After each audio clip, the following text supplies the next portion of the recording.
One is advantages of being patronized by colonial authorities and colonial administration. Therefore, anthropology as a discipline emerged, a formal discipline. And there is a critique and a disadvantage of the process, that having a colonial tag to the discipline. So this is where I want to position myself in my lecture. So why this contradiction? Subject of English or political science, political thought, or political science, different theories, economics, and public administration, governance, and all natural sciences and technology, all these things have emerged as part of a formal education process that has strong roots in Europe and the West. What we are today sitting here speaking like this, delivering a lecture, you people are listening to this. This is what the teaching learning process that is formally established as a part of the European legacy, a Western legacy. This is what we have inherited, and the formal education system has its own advantages. Therefore, we are enjoying it, and it has its own credentials and credibility in terms of objective way of understanding the phenomenon, whether it is natural science or a social science or technology, medicine, whatsoever.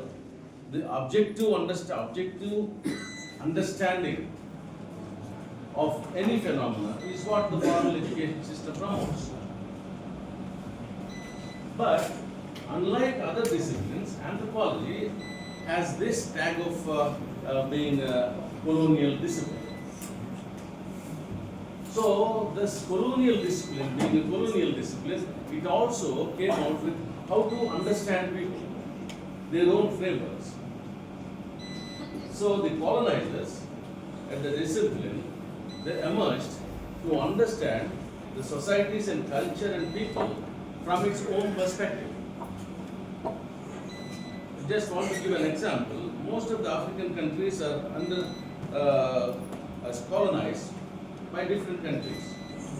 Most of the European countries are colonized. And most of the time, their priority is to control them, therefore to understand their culture, and understanding their culture is nothing but understanding their political organization.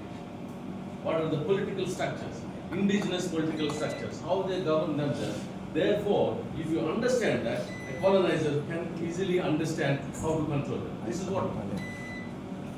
what happened. And it continued for many decades as a discipline, as a method, as a perspective. All these things happened. But the recent in the sense like for about a decade and a half, there is an emergence of a new perspective, that decolonizing as a theoretical perspective. What is this decolonizing? Is what I explained to you. What is colonizing?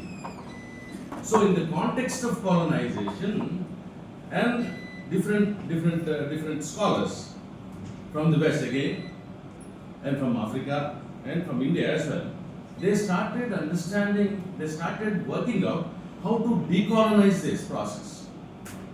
Is it that to which extent we can understand the same perspectives that they have developed? And don't we have our own way of looking at our own self? Is it that always we are studied by others, and others studying us as others? This is what happened.